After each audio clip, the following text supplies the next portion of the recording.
Good evening, everybody. Welcome back to the Josh and Artemis Show. We hope everybody's had a great day, had a good Valentine's Day if you're single, or had a Galentine's Day, is with a loved one or whatever. We took the night off and enjoyed our night. But yeah, happy to be here.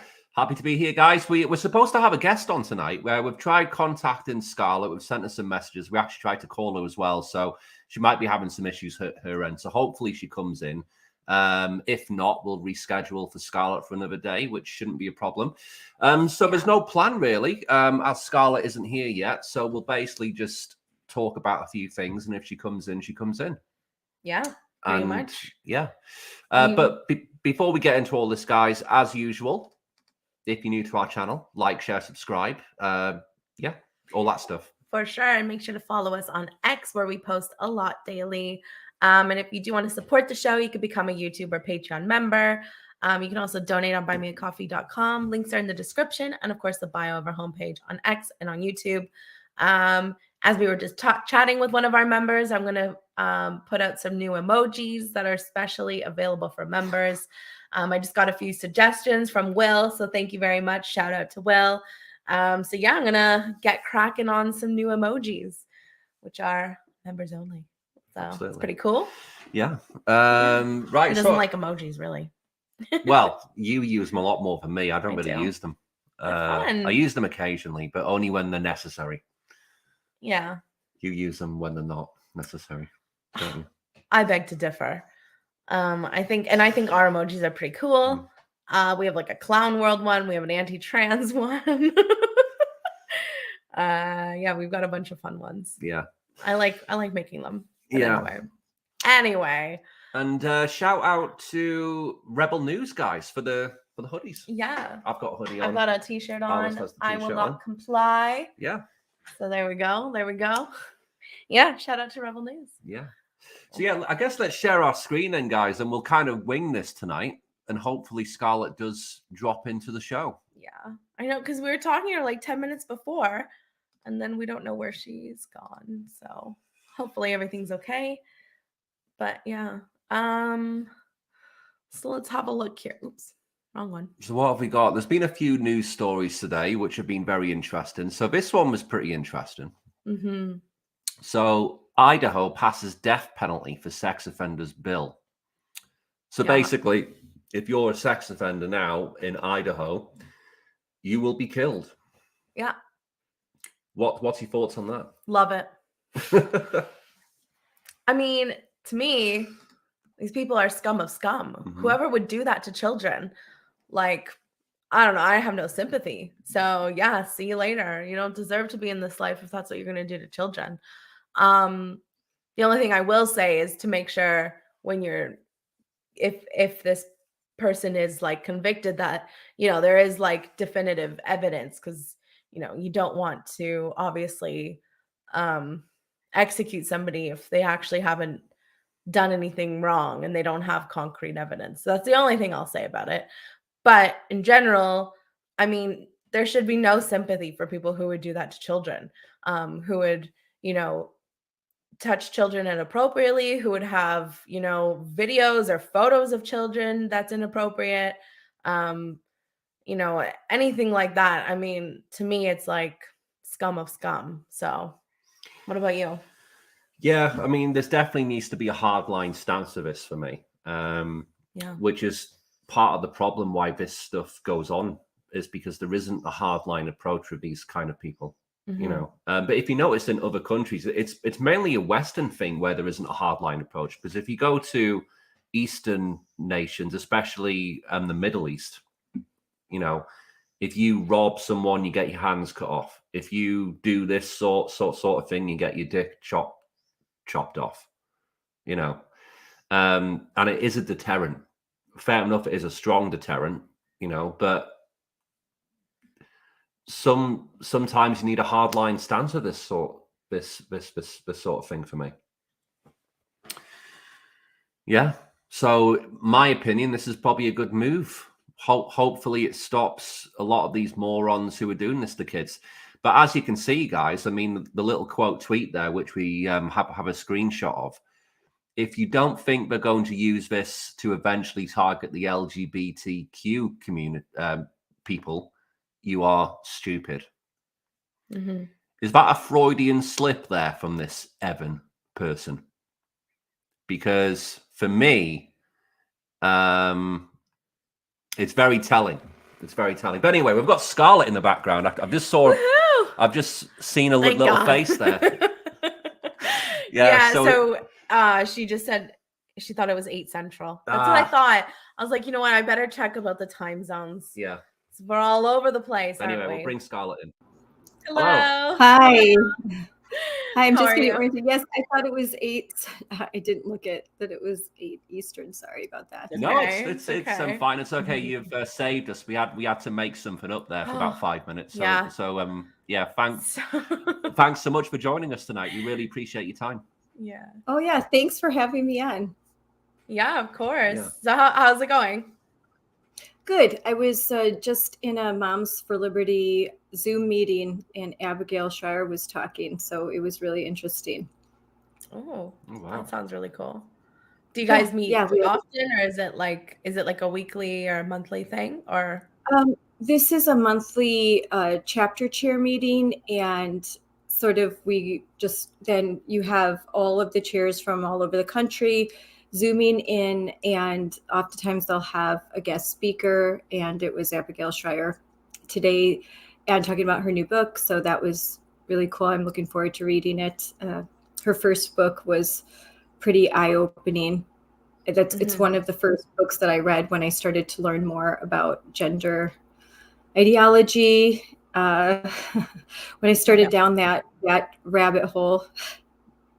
Yeah, it's a crazy field, really. I mean, so when did you get into all of this? When did you first start to raise your voice and make awareness for this issue? Well, I started with COVID. I'm the mom of 5 kids. And at that time, I had a son in college, a daughter that was a junior, a daughter that was a freshman, a daughter that was in 6th grade, and a daughter that was in 3rd grade. So ran the whole gamut, and their lives pretty much, stopped. It was one of the worst experiences that I've ever gone through, because everything was happening to my kids and I was completely powerless. I foolishly thought, as did many parents, that we simply would just go talk to our school boards and they would see the numbers and they would see how upset they were. And then we would send them, 20-page, I would write these 20-page emails, and my kid's dad's a doctor. So he wrote emails, and I had friends that were doctors write emails, and we thought, oh, they're going to see reason. And that was my first glimpse into basically that our institutions had been captured, and they were no longer responsive to we the people. It wasn't about the little people. My dad had this picture, which I still have, this Norman Rockwell picture of the guy in the leather bomber jacket in the town hall meeting, standing up, and all the folks around him, and he's speaking his mind, the average citizen voice in the government. And I realized that was was becoming an illusion. And in order to change that, we had to get involved. Before this, I didn't even know the names of my school board members. I didn't really understand how that operated. I voted, but I didn't really vote for school board, because if there wasn't an R or a D, I didn't know who they were. And so I just didn't vote, like a lot of people. And I realized how important local government is, how important it is to be involved in, your community, your local politics, to know who's on your school board, your county board, who are your local assembly members, your local state representatives, who are your judges, everything. All of that is really important, because all of those people made the decisions for my family, whether or not we could go to grocery stores, whether our kids could go to school, whether or not we had to wear a mask. All these decisions, and then they tried to force vaccines and shots. And it was hard for me to believe that this was the United States of America. It was hard for me to believe what had happened. And I wondered, how did we get here? How did we get to this place where we just obeyed and we were no longer, the kind of people that stood against tyranny? And so long story short, then I got involved and we recalled school board members. We had 700 parents, 800 parents in social media, in our group chats, and when the masks came off, we fought really hard to open our schools, to take masks.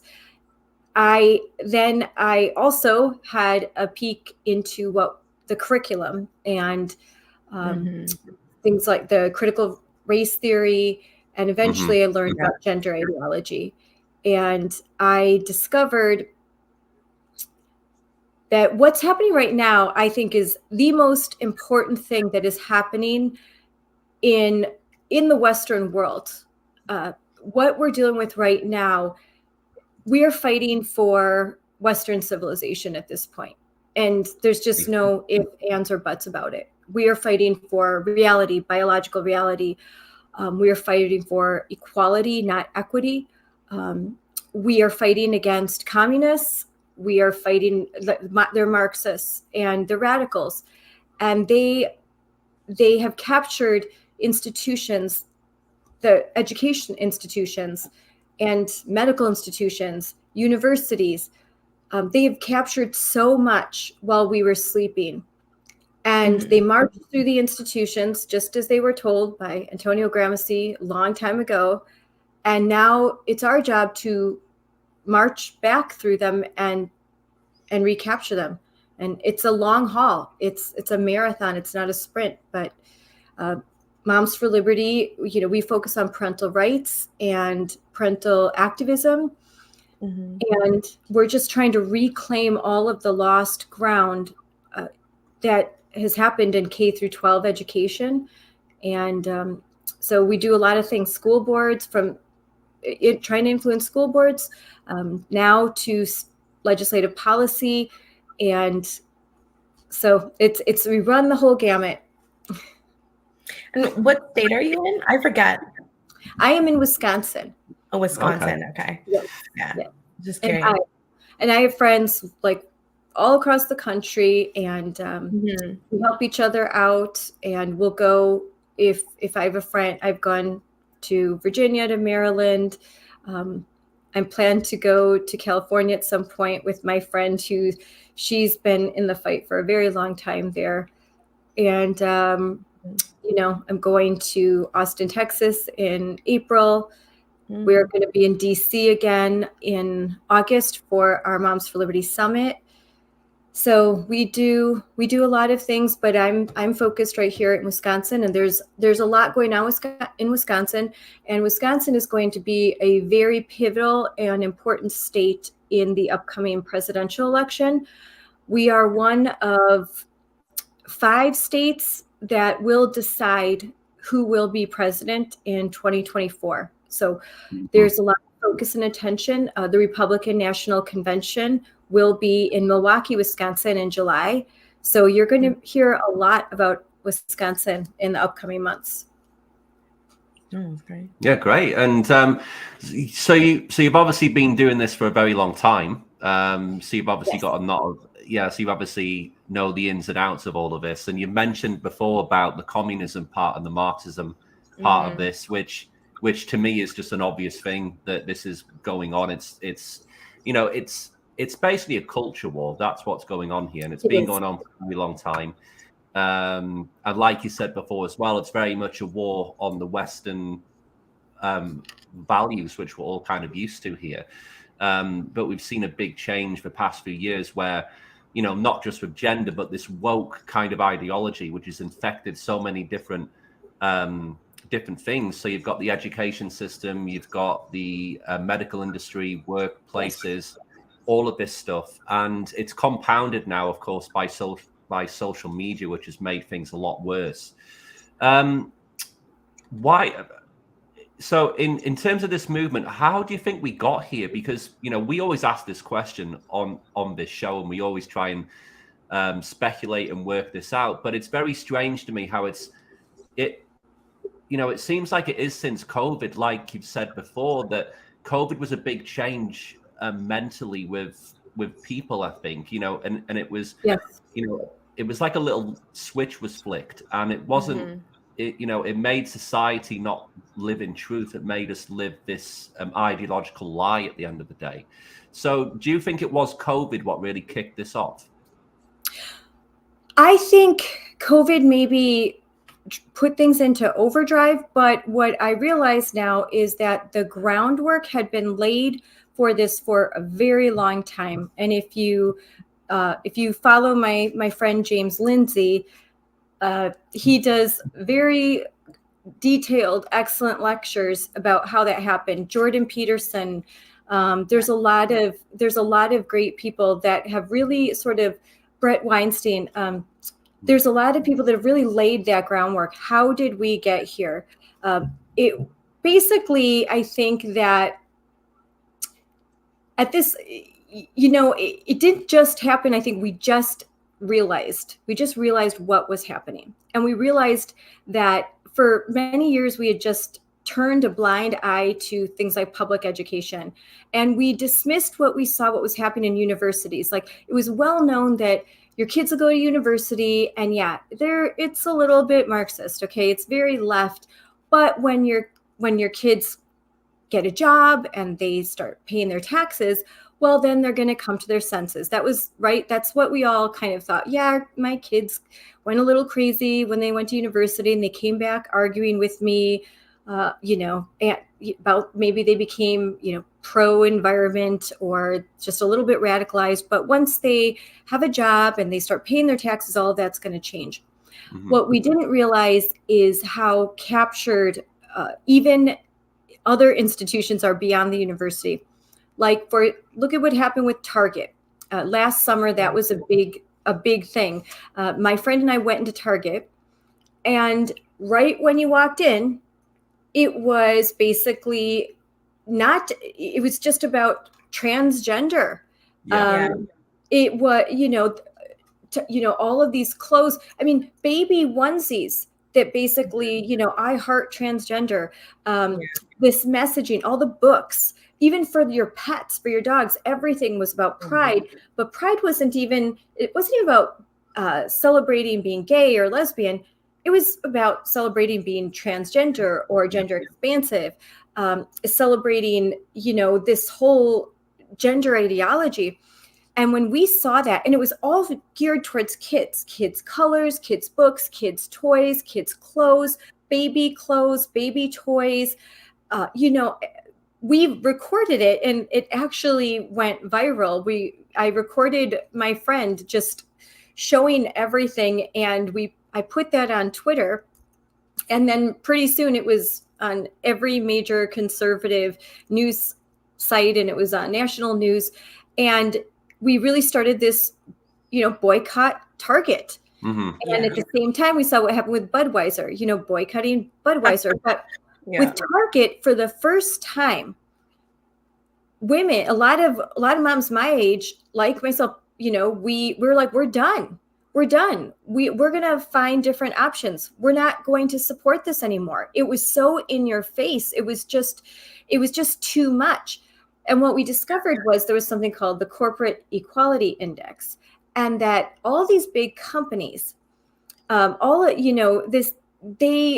order to get a high score, diversity, equity, inclusion, mm-hmm. they needed to basically prove how woke they are. Yeah. And so, it's during February, it's all about BLM and every celebrating Black History Month, but it's then you get into Pride Month, and then it's all about the rainbow and all of that. But it was so much more than that. They support Target supported pride parades, drag queens that they brought, all geared towards small children. They had fashion shows with people that looked, boys dressed like girls, girls dressed like boys in these fashion shows. Very much, just very weird, very strange, and again, geared towards kids. So we realized that, what, this is the kind of thing that the kids aren't going to grow out of. This is now being reinforced at every level. Even when they're done with college and they go to work in the workforce, they're going to be forced to put their pronouns in their email and say the right things, or they'll be canceled. And then now look at what's really shocked me is what is happening in medicine. Yeah. Yeah. That is totally shocking to me. This complete denial of reality. And what's that now medical schools, I mean, if they've got the medical schools, they've got the future doctors. And if they're putting forth studies that come to conclusions with very small samples, with data that's not able to be replicated, then and it's getting reinforced. Again, just like with COVID, we're living by lies, and we're doing science in a way that's it's unethical and it's wrong, and it's going to cause a lot of irreversible damage. For sure. Of course, yeah. And I think we're already seeing, some changes there, because, there's a lot of people coming forward now, detransitioners. The New York Times did an article, I think it was last week, they did a big piece in the New York Times about detransitioners and the dangers of gender affirming care, which is just a stupid term anyway, because it basically just means experimenting on kids at the end of the day. And that's the other thing which is really weird about all this. They try and sanitize the language to make things seem better than but they're more relatable to like kids, when they talk about the surgeries, it's always, top surgery or bottom surgery, but it doesn't really explain what, how brutal these surgeries are. They're brutal. My friend Megan Brock just put out an article today on Twitter, and I've reposted it. They're talking about a vaginoplasty, and basically when describing what they're doing, it's brutal, it's painful, and it doesn't work.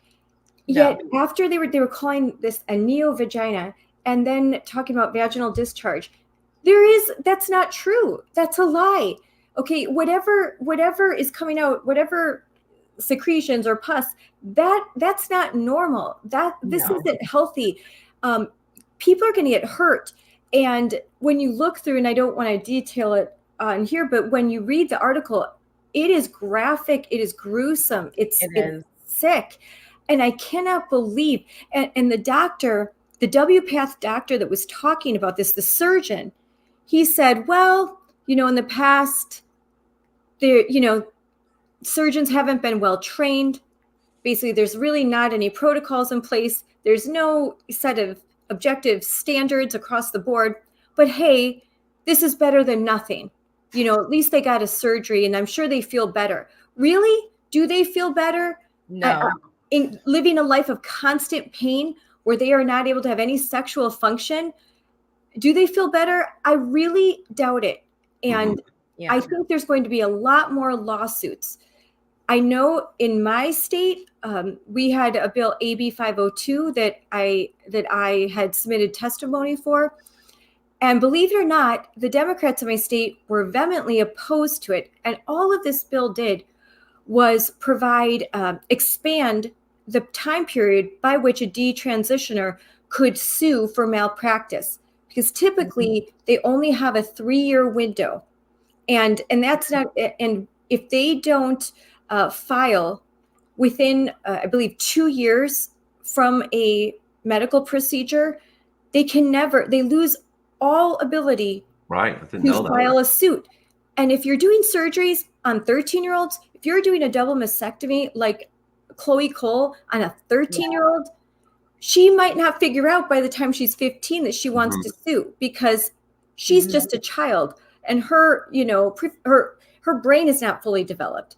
So by the time, like she is now, she's suing, but it takes time. She has to grow into becoming a woman, get 18, 19 years old, then suddenly realizing, oh, wait a minute, I may not be able to breastfeed. I actually identify as a woman now, and I realize that I was going through depression, anxiety, all these comorbidities that most of these kids have, particularly girls, that aren't examined.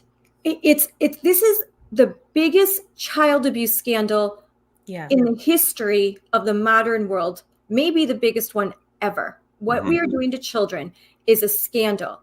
It is horrific. It is akin to the Aztecs sacrificing their kids to their god.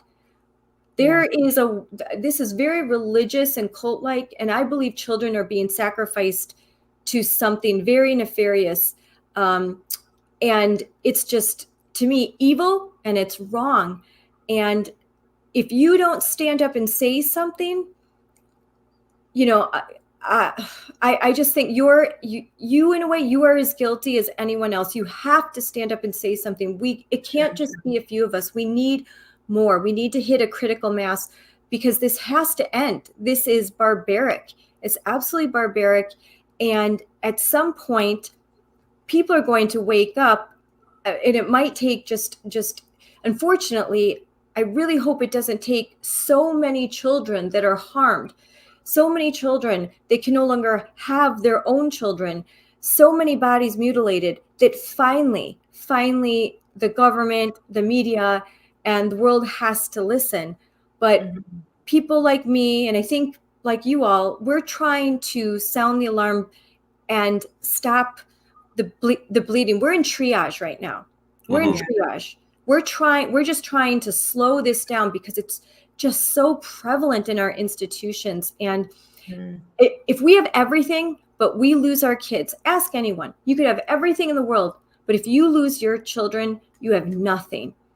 And so we have to have courage. We need less virtue signaling and more virtue among the adults in this world. I completely agree, and it is a war on children.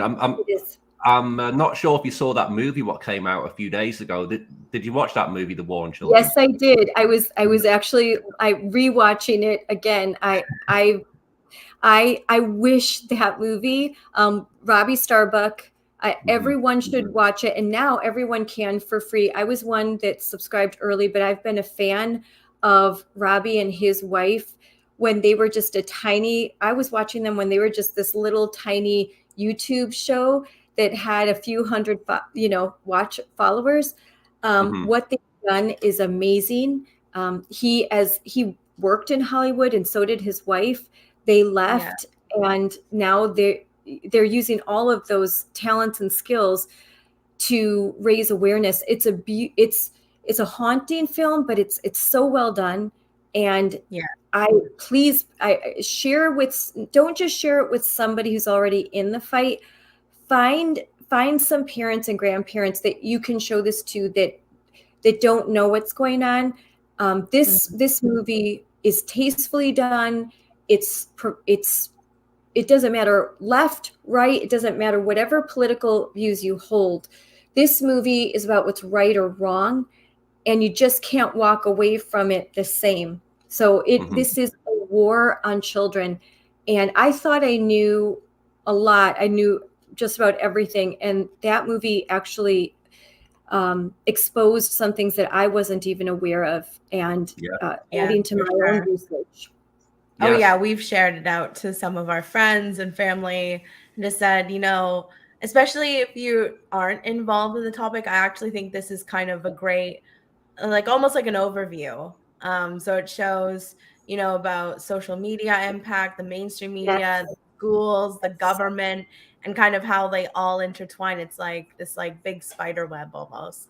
But it's like a great, all in one place for somebody to really understand and learn what is going on. And so I think it was really well made for sure. We really enjoyed it. I mean, it's disturbing, but we enjoyed the way it was made, and how it is kind of especially somebody not involved could kind of get a really great understanding of all the impacts and how it's happening basically right under your noses without even realizing it.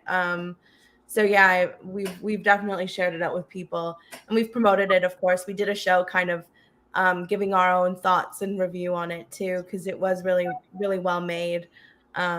We like briefly spoke with Robbie about it, which was really cool.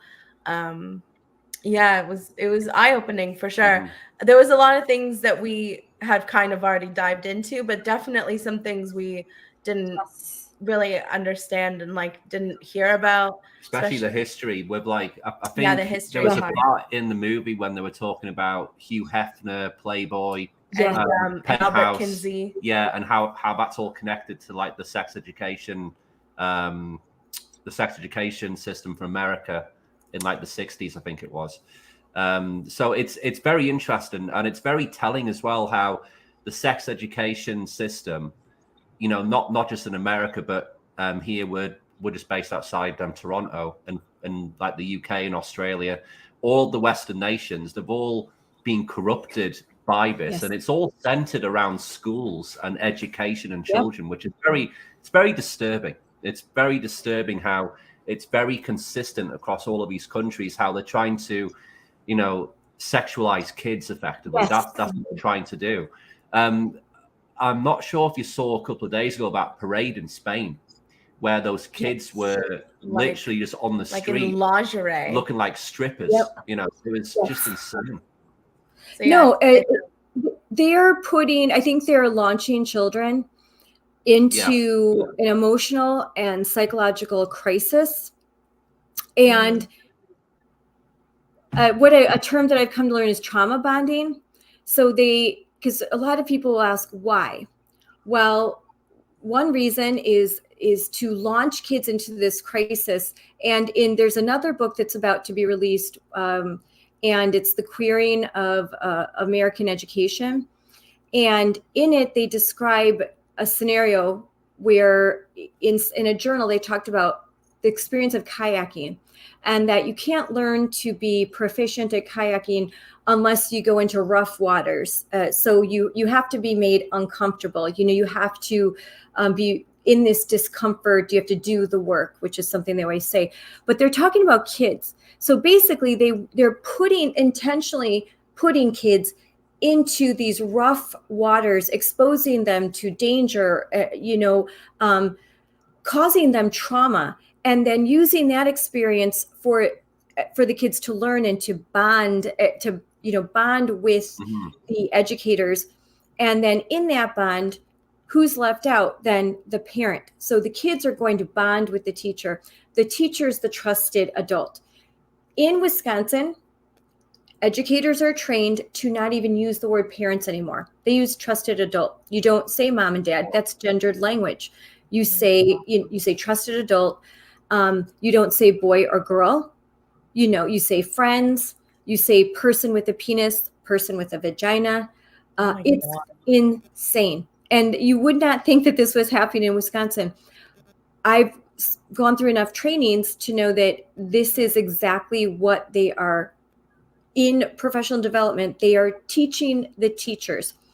They are, I think, the teachers are learning how to indoctrinate these kids. And most of the time, I think a lot of time, they don't know exactly what they're doing, but they believe that they are saving children, because schools are now operating under the assumption that all parents are predators.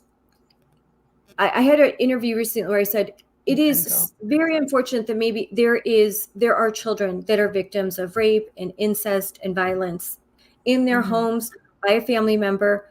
It's rare, but it happens.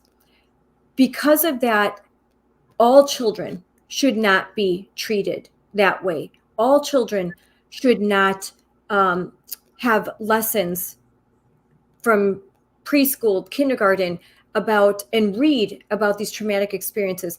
And I would dare say that even kids that are going through those experiences, they should not be talking to teachers about this.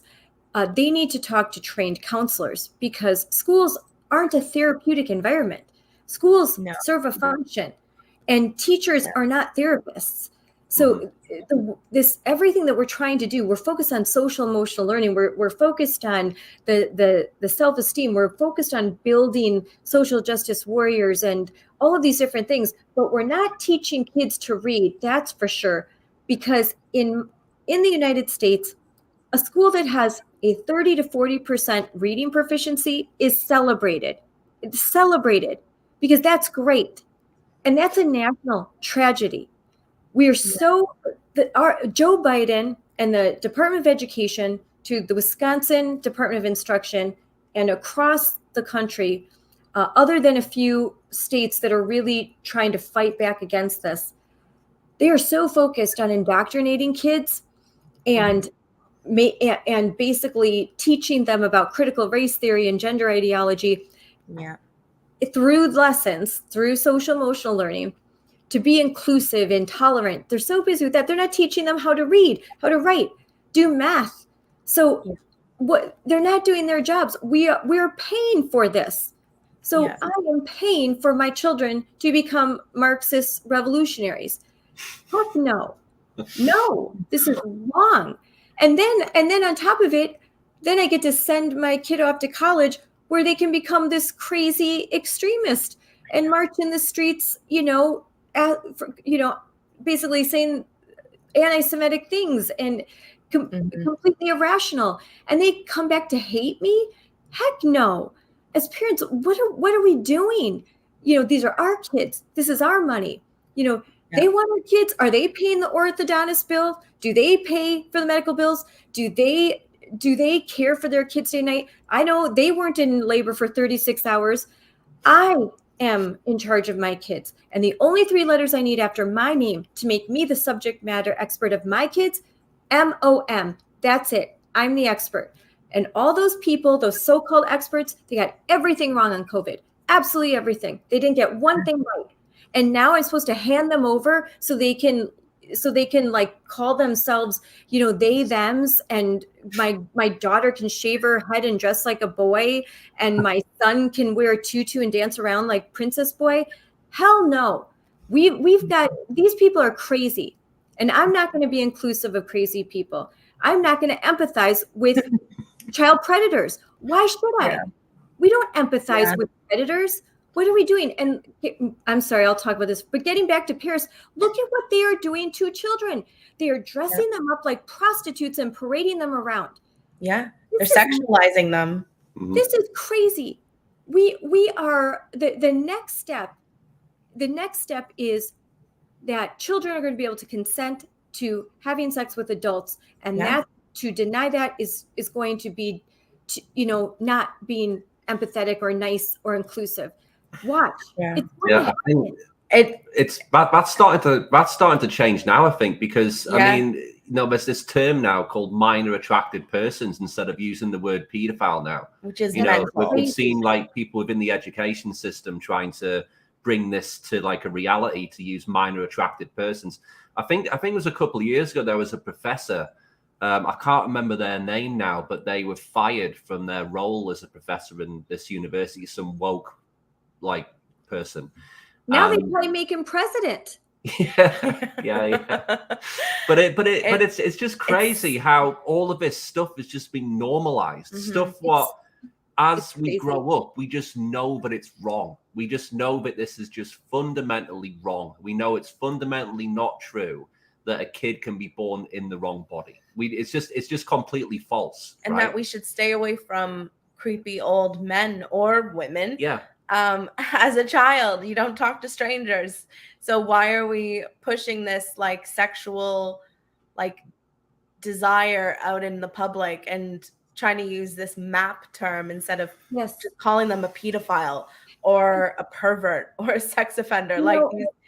These are not things that we should like, I don't know, pander to and make them seem, like a sensitive, be sensitive, be kind. It's like those people are scum. Like we don't need to pander to them at all. My friend Alvin Louis with Courage is a Habit has said, I love what he's trying to do right now. And it's a great website. I highly recommend it. Tons of tools. I mean, really just phenomenal phenomenal place to go. Courage is a habit. But he said they have weaponized empathy. So what we have to do as Westerners, and I'm from Wisconsin, so there's Wisconsin nice. We are nice people. Fundamentally, like I love Midwesterners, and I love my state. And that's kind of, even when I was door knocking and running for school board, when I would ask people to vote for me, and they said, well, I'm voting for someone else, but hey, great job. Good. You know, it was always so nice. The haters and the really evil people, they're keyboard warriors. You know, I am extremely outspoken. And when I go to my community, what I get in person, thank yous, constantly. My husband now says I'm Scarlett Johnson's husband, because he's like, everywhere we go around in my state, like it's really positive. And most people are thanking me for speaking up, you know, because they can't because of their job, or I've been blessed. I have this platform. And so I feel like just called now, like this is a mission, and I have to do it, and I just can't stop, because I just think that if I don't, what would happen, you know? So I've become like a full-time researcher, although I don't get paid. It's all volunteer. I spend a lot of my time during the day researching what's happening in Wisconsin, and actually it pertains, what's happening here is happening in California. It's happening even in Florida. You know, Moms for Liberty is based in Florida, and Governor DeSantis is amazing, and I wish he was my governor. But there's still areas in Florida, counties and school districts that are very woke, and that they still have to fight all the time, because every teacher, like, and this pertains to private schools too, because all the teachers go to the schools of education, and the schools of education use Paulo Freire, and they refer to Marxists. I mean, most of these professors are straight up Marxists, and they are not, for me to say that, they are proud of it. They you know, they absolutely think it's, you know, they're the bee's knees, and they hate capitalism, and they make sure they send that message. You know, Bill Ackman just wrote a Twitter post where he just talked about how his daughter came back from Harvard and basically was arguing at the dinner table against capitalism. And he wondered, where did this come from? You know, and back then he thought, oh, this is just a phase. And now he realizes, oh, no, this isn't just a phase. This was intentional. And I think so when you wonder why, this is why this is so important. When you wonder why are all these young adolescent girls now believing they're boys, or they're gender expansive or non-binary? And if you think it's not happening, I've sat through school board meetings, one in Wauwatosa, Wisconsin, not too long ago, line of girls all lined up to say that they were trans. Some of these girls, long blonde hair, very cute, dressed, and I'm trans. I'm like, they're not trans. They're just calling themselves that because it's cool. They'll get love bombed. Trendy to be trans. Yeah, that's what we keep saying. Yeah, it's trans. It's trendy. I'm trans. Yeah. My daughter, here's a funny, I don't talk about this much, but my oldest daughter, who's now married and just had a baby, so I'm a grandmother, believe it or not. But she lives in Florida. My oldest daughter, when was it? When she was a junior, so this must have been like 6 years ago, told me all the girls in an all girls Catholic school, all the girls are like saying they're bisexual or they're gay. And I laughed, and I'm like, whatever, that's not true. And I laughed up, and she was telling me all of these things that are happening, and I laughed it off. This was like 2018. And now I realize she saw something even then. She saw some things happening. And by the time it was COVID, you know, she was telling me, Mom, there are so many girls now. I go on their social media, and they're claiming that they're trans, or they're bi, or they're this, or they're demisexual. I didn't even know what that was. They, you know, polyamorous. I'm like, what is all of this? They had picked these terms up. They didn't even know what they mean. They didn't have boyfriends. They didn't have girlfriends. They'd never had a sexual experience. Most of them had never even had their first kiss, yet they're running around saying, I'm this and I'm that. These are kids that have had no experience. Now imagine they have a teacher that takes them under their wing and, gives them more websites, has a GSA club, which is no longer Gay Straight Alliance. In case anyone knows, this is now gender sexuality clubs. They have changed that. They have moved. I have a lot of friends in Gays Against Groomers. This is no longer about gay, lesbian. That's 10 years ago. It's gone. 10 years ago. They are transing the gay away. If you are a boy that is probably might grow up to be attracted to other boys, same-sex attracted, they instead are saying, no, you're a girl. Or if you're just a tomboy. I was a tomboy. My dad was a Marine. I didn't like dresses. I was horrified about starting puberty. Horrified. I wore, it's scary. It's weird. I was really close to my dad. I wasn't as close to my mom at that time. I was really into playing with my brothers and not really into girls things until I wasn't. Then suddenly I turned 16. I like boys. I'm close to my mom. My mom becomes my best friend. This is what happens. It's normal. It's so normal. But imagine you take a girl like me and say, oh, you're really a boy. Autistic kids. And I have a child on the spectrum.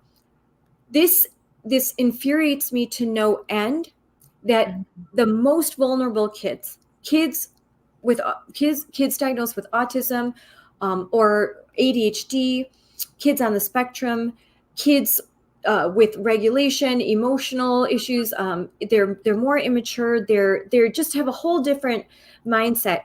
They are being taken advantage of. And most of these, here's what's super nefarious. Most of these the gender affirming, the gender plans, all of the money for all of this in Wisconsin and in wherever you are located, the money is flowing in through special needs. So the money that we earmark for kids with special needs, and there's a lot of it, a lot of money for special needs kids. It's not going to kids with intellectual disabilities as much as you would think. It is now going to fund things that are about racial identity, that are about gender sexuality, gender affirming programs, transgender programs. They are also all the problems in school dealing with when you can no longer even take a disruptive child out of a classroom because you're just supposed to, there's no longer any tools in the toolbox for teachers to deal with kids that are violent, that are just completely out of control in the classroom. No, especially if those kids are like me, if they're Hispanic and Puerto Rican, or if they're Black. If you dare try to discipline a child, if you dare try to suspend them or even expel them for hitting, harming teachers, harming other students, you're going to get flagged as a racist teacher, and your school district's going to get flagged, and you're going to lose money, and then you're going to have to go through a bunch of training. So now, you know what? Schools aren't physically safe, and they're not safe places for kids emotionally a lot of times. And this is just tragic. It's really tragic. My school district, we have been very involved, and things, we've changed a lot of things, but we still have our issues, and it's still a fight. So every parent's just gotta, if you have young kids, I hate to say it, but you're in for a long haul. We've got 2 young girls here. Yeah, we do. Yeah, so it's 5 and almost 7. Yeah, so it's junior kindergarten, grade 1. Yeah, so it is a concern for us, especially here, because Justin Trudeau, he's the Prime Minister here, of course, and You know, he's one of the worst people in the world for promoting this crap. Yeah. You know, yes. Yeah, so it is hard, you know, sometimes to, you know, it's just a worry, you know, a constant worry that they're going to come home at some point and, you know, think that they're a boy, you know, and it's just crazy how we've even got here. And you were talking about the education system there. You obviously talk to teachers and things like this behind the scenes.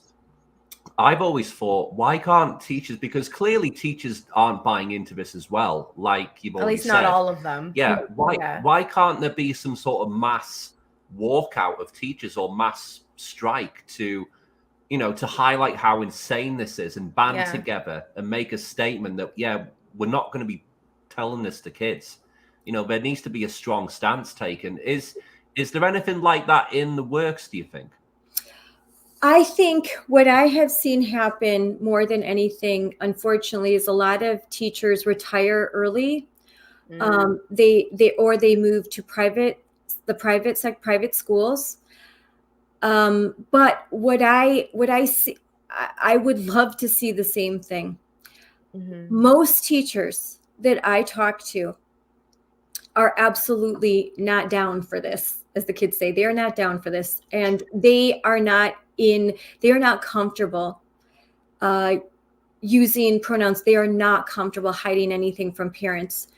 And I think that, so I just recently sat through a training where through G-Safe, and that's through the Human Rights Campaign, and that this was in Wisconsin. This was in the Oregon School District in Wisconsin, where they're basically advising to the teachers saying, you are under no obligation to report that a child has changed their pronouns, their name, that they're identifying as a different gender. And by that, gender expansive means they could identify as an animal, as two-spirit, as a tree, as a rock. And in the training, they said, it's limitless. And every day I learn of a new gender. And they laugh, ha, ha, ha. Every day a child comes up to me and identifies as a different gender. You have to understand how weird this is. There are no limiting principles. There's no fences. There are no boundaries. And it's just, you don't know. You have young kids. To not provide boundaries for children, we have yet to understand the psychological effects of that, because as a society, we have never agreed that we are going to raise children with absolutely no boundaries. Maybe except one, you're not allowed to be a conservative, but anything else, they can. And if parents at all invade those boundaries, they're not safe. So when you hear them say parents aren't safe, you may think they're beating them, they're hurting them, they're abusive. No, in the vocabulary of woke, not safe simply means not left-wing, not woke, not affirming. I was just doing a talk show today where I was told that there are areas where in the UK where if a parent takes the phone away or an iPad away from a child, that could be considered abuse, where they could lose custody of their children because how dare they take that phone away? Maybe that phone is the only way that the child can be liberated from their parents. And they do use the term liberate. They also use terms co-conspirator. We are co-conspirators with your children. You have two young girls. Do you want any adult to conspire with them against you? No. No, of course not. Of course not. Not at all. We would not be down with that either. No. It's just like what you've just said there is absolutely nuts. You know, for sure. That's what's going on now in the UK, and of course it'll that's in the US. In the US. And we saw a case maybe last week, maybe the week before, of that family in Montana. I'm not sure if you saw that case where, that child, because their parents didn't affirm their chosen gender. Yeah. But they've now been sent to Canada, I think it is. I think it was Wisconsin first. And then now to Canada because the mom is apparently in Canada. Right. But then people are also like, I don't know what the truth is, because then people were saying that the mother in Canada was actually very abusive to this child. But, you know, again, what is abusive? Like, is it actual abuse, or is it that they didn't want their child to transition? Yes. I don't really know. That's what you don't know, because they have abused language so much. I can tell you a story from Wisconsin, and this is a firsthand account. It was never in the news, and I won't identify the parent. But last year, I was told that by a parent that they lived in Wisconsin. They lived in a northern rural part of Wisconsin, and their daughter was identifying as trans. And the school, because they were not affirming, and they could sense what was happening, and they had read Abigail Schreier's book, and they were able to get in contact with there's underground therapists, and there's underground organizations that help parents, and there are groups. And if anyone out there is listening, and if they ever need to find a good therapist, there are ways that I can help find someone who can find someone. Literally, it's like this underground situation, which is unbelievable that this is what we have to do. But yeah, find therapists, especially if you're in California, New York, but even in Wisconsin, it's hard to find therapists that will not go straight to the affirmative model, because if they don't, they will lose their license, and they are afraid to lose their license. So anyways, this family, what the mom had to do was quit her job. She took her child and moved to another country for 3 months, took away the phone and everything, and basically stabilized her child, got her in a whole different situation. And eventually the daughter, stopped identifying that way. And then they were able to return home. But imagine the situation that you have to leave the country because you are afraid of your own government in the United States of America, in Wisconsin. I have a friend, Tammy Fournier, who I'm going to interview soon.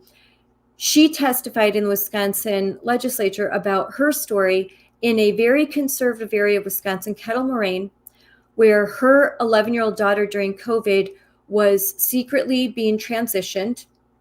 And the teachers, and she's a feisty mom. She was able to get a lawyer, the Wisconsin Institute of Law and Liberty, a pro bono lawyer. And when she shared everything that was going on, she pulled her daughter from the school, put her in a private school, and she had a lawyer, this legal firm, take her case. They were able to FOIA. They received emails where there's communication where they are subverting the expressed interests of the mother, who said, we are getting my daughter care, and we don't want you to affirm. Do not use the chosen name. Do not use the pronouns. And they were communicating, saying, well, we're going to do it anyway. We're going to go ahead. And they created a gender support plan for the daughter and everything. Had she not had the sense to pull her daughter out, we'd have a different story today, because her daughter desisted, is now a beautiful young 16-year-old lady who wants to be a lawyer one day, fully, very much a girl, very, even now kind of a girly girl, very sweet. She testified as well and said, my mom saved my life. Mm-hmm. So this is in Wisconsin. And there are other stories of like January Littlejohn. I attend conferences all the time where I meet parents who, Aaron Friday in California, whose child became a victim of this. And some stories have ended well and some have not. And in California, I'm sure you heard about the story of the teenager that eventually took her own life and threw herself on railroad tracks. Yeah. When they took her away from her loving parents, who were immigrants. English was not their first language. I guess critical race theory didn't work for them at that, Yeah. It's the same with me. There are limits. There are limits. It doesn't matter. You may be the intersectionality has limits. So I'm a Puerto Rican woman, but because I don't drink the Kool-Aid, now I'm white. I'm white privilege. I'm white supremacy. I'm spewing whiteness. And that's to let you know that this isn't about the color of your skin. This is about the color revolution. This is about a cult, a mindset, a belief. And there is only inclusion is exclusion. For sure. Diversity is an illusion. You cannot stray from the party line. And there's no equality, there's only equity, which means we all get the same amount of crap. And we get the crappy education. We can not own anything and be happy about it. And we can basically, according to what's his name, we can even drink our own crap and turn it, what they're trying to sell, eat bugs and turn our crap. Yeah, Klaus Schwab. Klaus Schwab. Yeah. So, sounds great. Well, they were happy about Wagyu steaks. Yeah. Well, they fly around. Of course, what I always say to these people is, you go first, okay? You go first. You eat the bugs first. You give up steak first. You stop flying first. You lose one of your 3 homes and your 20 cars. You go first, and show us how it's done, and then maybe I'll listen. But they never want to do that. They don't want to give up their luxury lifestyle. They just want all of us to give it up. They buy carbon credits off the backs of the poorest African countries. And they make sure that they don't get Freon. They make sure that they don't get pesticides so that they suffer and die of malaria, a perfectly treatable disease. These people are insidious. And that's why I'm saying, why would you listen to any of them? They look at them. They're fools. Yeah. They don't know. They have the IQ of a dead flashlight battery. And yet we're supposed to worship at the altar of these people. Give me a break, For sure. I mean, if they cared so much about the environment, why wouldn't they do all their meetings via Zoom? Like, why would they even fly in their private jets? Yeah. I think that one week it was 150 private jets flying in and out every single day for that week. So, I mean, it's the poster picture of hypocrisy. Such hypocrisy. And that's why you call it out. The emperor has no clothes. Laugh at them, mock them. That's what really works. We don't be violent. We shouldn't be violent. We're joyful for moms. Really, we're joyful words. We have to be beyond reproach. And that's so we have to make sure that because anything that we do, that's why it's just really important for us to put out the facts and look at Riley Gaines. We have to courage under fire. I have been at events where I have people yelling at my face, trying to touch me, grab me, and you can't respond in any way. You can't elevate your voice. You've just got to, because they're looking for that reaction. Mm-hmm. And James Lindsay says, like, your reaction is what they want. They're looking for you to do something stupid, to say something stupid. So you have to constantly keep yourself in check. I every once in a while lose my cool just a little bit, but I try. It's normal. I try very hard not to. Yeah, I mean, when you've got like psychos, who give you abuse, it's really hard to keep you cool at times. We get some abuse here and there, but obviously nowhere near as much as you, I guess. Which just shows you that you're actually doing good stuff to me. That you're getting, for sure. That you get all this push back. Look what we do to Billboard, Chris. We spoke to them a couple of days ago, and on like the show, and he was saying like how much abuse he gets and stuff, but but he's the greatest. He's a good friend. I love him. He's just a great dad and a great human being, and every time I get the chance to hang out with him, it's awesome. He is as nice in person as he appears on it. He's actually like, and he's an amazing guy. I saw that you interviewed him. I can't say enough nice things about Chris, and I'm so proud of what he does. And sure, we really admire, like, we came across him like a while ago, but we just love the fact that he goes out and just talks to people on the street, on campuses, like just goes out and actually, and he focuses on children. Cause like when you're an adult, even if it's wrong, like you can do what you like, and it's scary. I've walked around with him with those sandwich signs. Yeah. And I just saw that. Yeah, I've got a picture. I've done it a couple of times, and he's and honestly, it's all, you get mostly positive when I'm with him. But it's a scary thing. You're walking around with a big house. Can imagine. You know, putting your thoughts and opinions right out there to strangers. But yeah, at the end of the day, I was so nervous. But after a while, you get okay. But yeah, it's a big deal. And he goes right into the lion's den, man. He just to some of the really like woke universities. Yeah, we've seen some clips where he literally gets assaulted. I mean, I think there was one last week where he was assaulted on a bus by this trans person. Have you seen that clip where he was on this bus? Did you see that clip? Yes.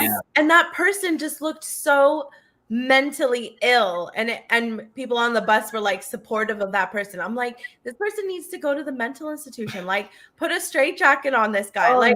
It's like we literally put these people up on pedestals, and it's like, at what point did we start letting like the mentally ill run the place? Like that's how it looks like. That was 100% right. I have now testified several times in Madison. That is, we call it the People's Republic of Madison in Wisconsin. That's where the University of Wisconsin-Madison is. My son graduated from there, and he's in medical school now. And thankfully, like he was strong enough it was in the sciences, and then it was starting to turn, but he had a good education there, but it's a little crazy there now.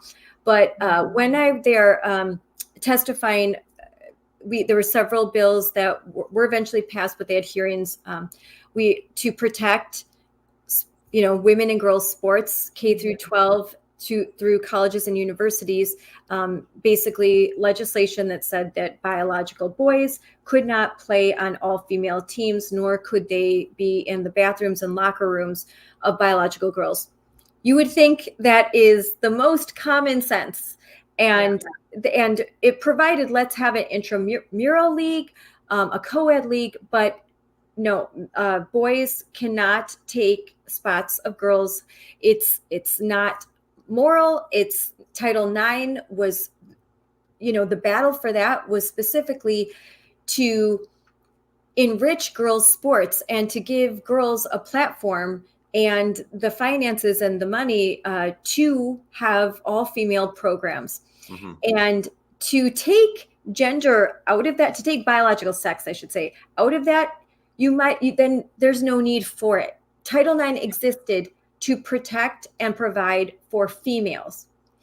When you allow males to be covered under Title IX, then it's meaningless. It's fundamentally absolutely meaningless, because boys are going to dominate. They're going to dominate the sports. They're going to take the scholarships. They're going to take the positions of girls. And this is going to continue down. It's not going to stop in athletics.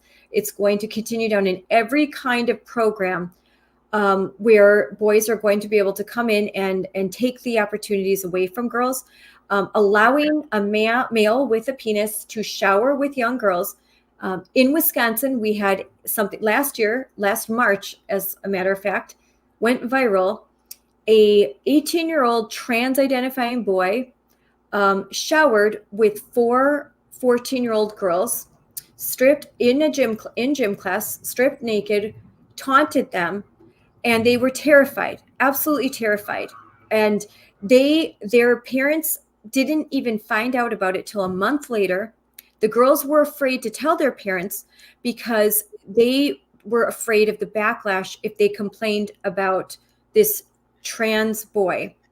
Yeah. And at this point, the Wisconsin Institute for Law and Liberty stepped in, and to date, 1 year later, they still have not filled any open records requests. They have not submitted what the policy was that because typically when this happens, this is considered assault. And under Title IX, there should have been a Title IX investigation by a Title IX coordinator. None of that happened.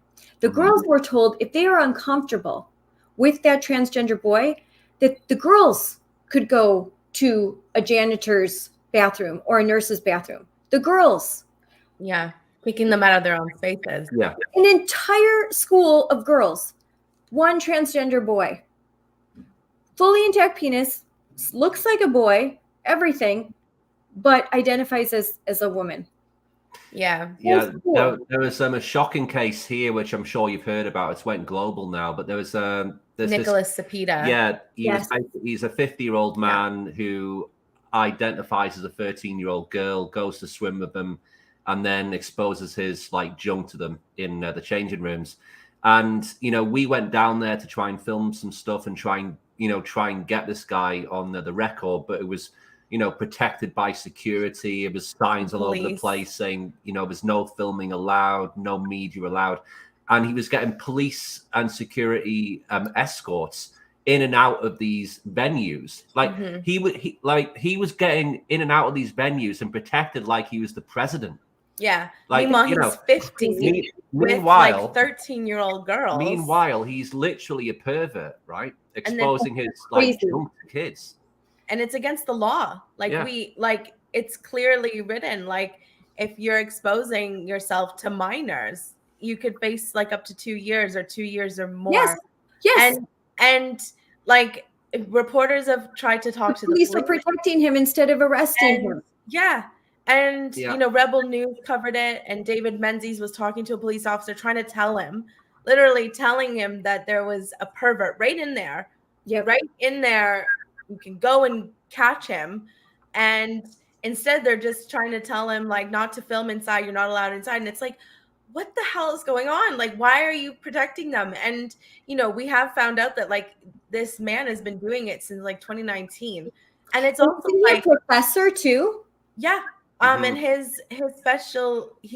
specializes in youth psychology and things with children. And it's creepy. It's so disturbing. It's creepy. And it's to us, it's what is going on with the parents as well? Because, if that was our daughters, we would be banning all around the other parents. First of all, we wouldn't even allow him in that change room. There's no way he'd go in that change room. And we would be rallying up all the parents and saying, look, let's have almost a strike. Let's say none of us are going to compete in swimming. Or I'd be protesting every day. If this happened, I pull my daughters out. I'd protest every day. I would not stop. I absolutely would not stop. And somebody's come forward now, but it's I don't know. To me, it's a bit maybe you've seen that it's gone viral and you feel now you have to say something, but it's where have you been? Yes, where have you been all this time? To me, it's a zero tolerance thing. If I found out that was going on with the girls, there's no chance I would allow Cepeda into the changing room. There's just no way that I would allow it to happen. No, I actually tweeted out about this, and it was a millions of views, and it ended up on Matt Walsh, what Rebel News had reported about Nicholas Cepeda. And Matt Walsh said it succinctly, for years, I've been warning about this. It's true.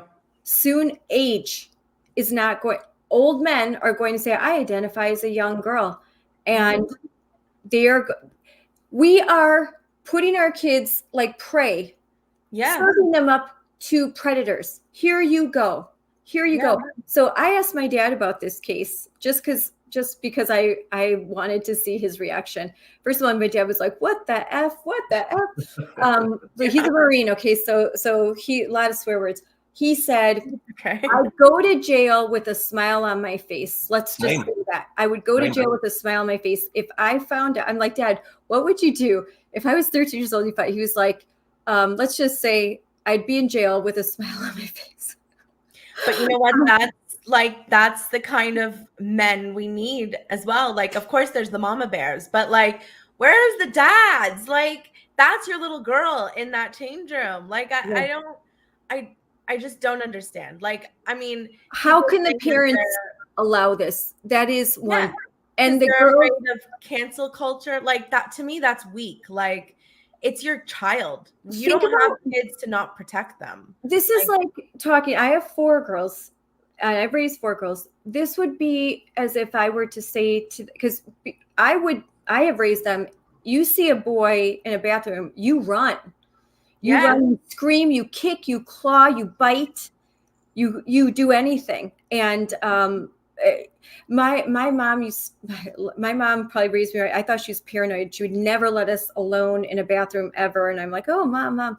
Now I understand. Like, you can't let your kids go to the bathroom alone anymore. But I think that this is insanity. And I was told by a teacher who was an SEL coach. I was told this probably 3 years ago.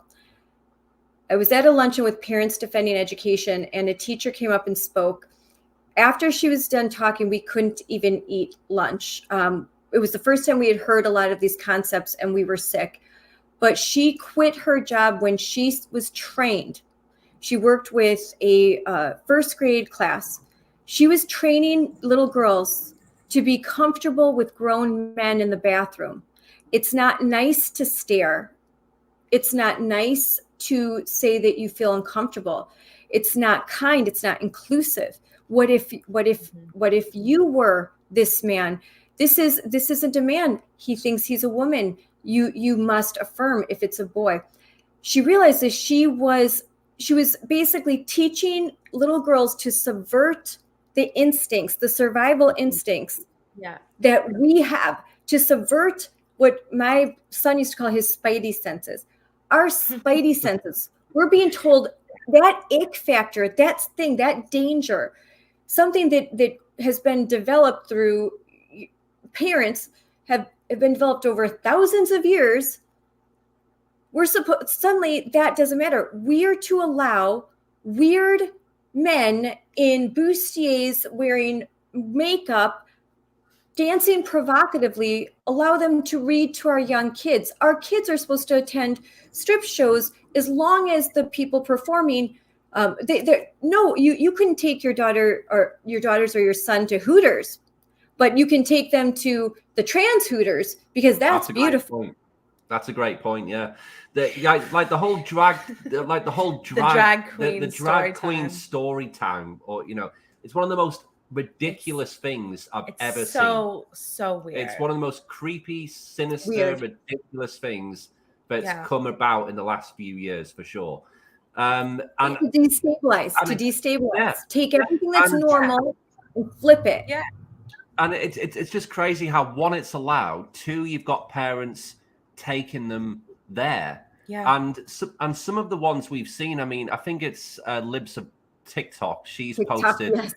Yeah, she's posted loads of clips of this. And some of the clips, what you see, it's literally just a strip show. It's like going to a strip club, but it's like, for kids. And you might not fully see it, but there's little left to the imagination. And then you see parents dancing provocatively. They're dancing provocatively. They look strange. They're not beautiful. They don't look. I've been to Disney with my daughter. They're scary. It's creepy. It's weird, and they're dressed though like princesses, and so there's incongruence here. And I think that what they're trying to do is erase being normal, because normal is actually whiteness, and there's literature on this. Normal kids being raised in a 2-parent loving family, that's normal. That's a privilege.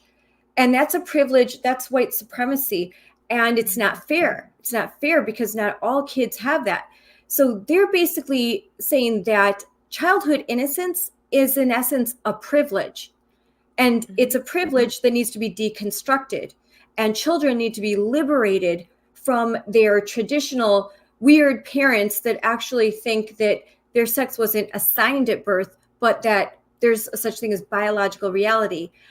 I testified, and there was a 20-something male who identified as a female, who testified after me and basically said, do I have XX chromosomes? I don't know. I haven't checked yet. Maybe they've changed. This is a college student that attended the University of Wisconsin that basically thought that they assumed he'd had so much estrogen that maybe his whole chromosomal makeup had changed, that maybe now he's no longer a biological male. Now he is actually a biological female. And he wasn't the only one.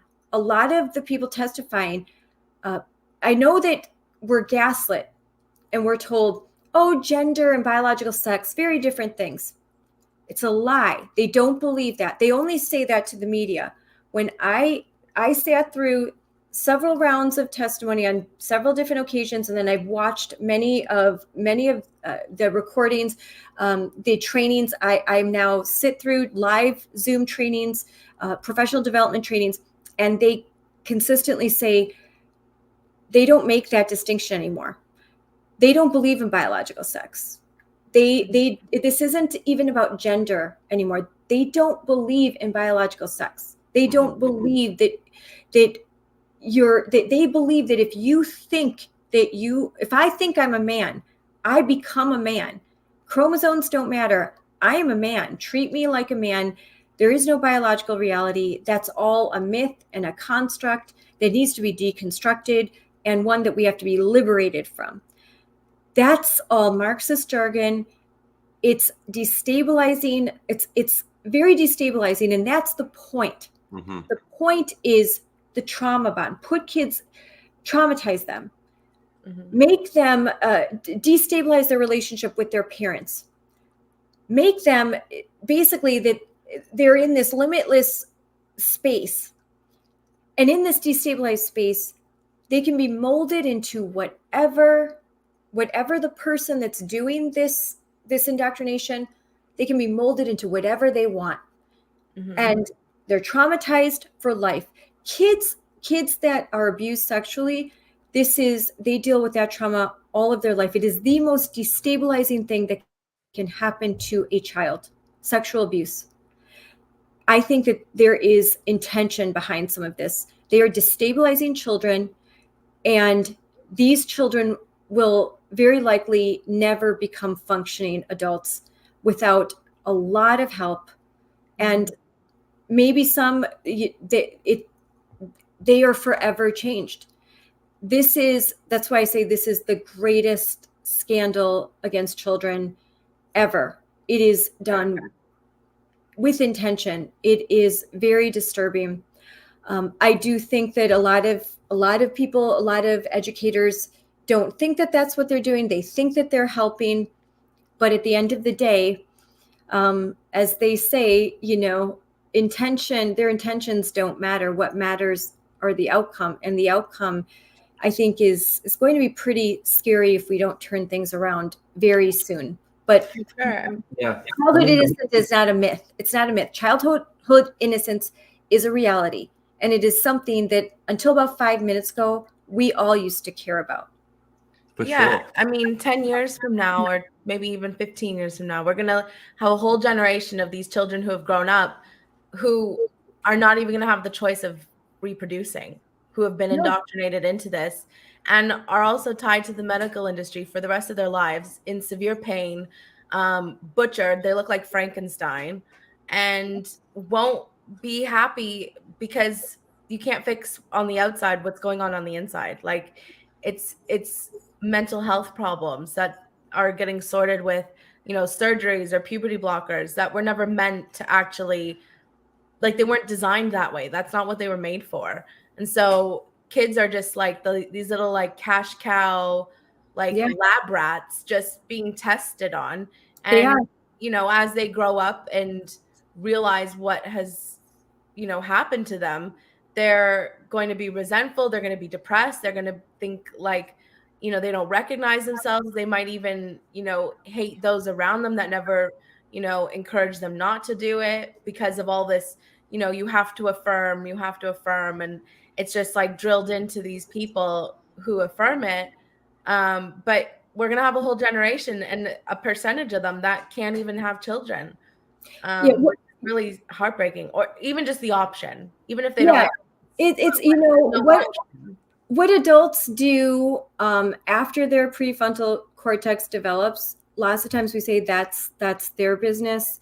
I do believe that a lot of these surgeries, though, are so dangerous that we really, I mean, there does come a point. I mean, if a completely healthy adult says, I identify as a one-armed man, is a surgeon required to remove a healthy limb just to affirm that identity? I don't think so. And when my kid's dad was in medical school, that certainly wasn't part of the ethics training that you can remove the limbs. As a matter of fact, until very recently, scenarios in bioethics classes in medical schools would talk about why they won't remove the uterus of a healthy 20-something-year-old woman, because that's unethical. Maybe right now she doesn't want to have children, but they foresee that could change. That she's young and too young to make that decision. Yet now we would do that if a 19-year-old young woman. A matter of fact, my friend Luca Hine, who's a detransitioner, she had at 16 she had a double mastectomy. She took the cross-sex hormones for a lot of years, and she's detransitioned. But right before, the thing that woke her up is she at 18 was set. She was going to have a surgery. She was going to have her uterus removed at 18. And she's just is so thankful that she did not do that, and that she has a chance, although she doesn't know for sure, but she does have a chance that she will be able to get pregnant. This is something she doesn't know for sure because she was on cross-sex hormones for a long time. She suffers from constant pain, nerve pain, bone damage. She'll just a litany of all of these side effects that she could never get rid of. And I've talked to her. She's a great person that you guys could talk to. Her story is sad but uplifting because now she has a long-term boyfriend.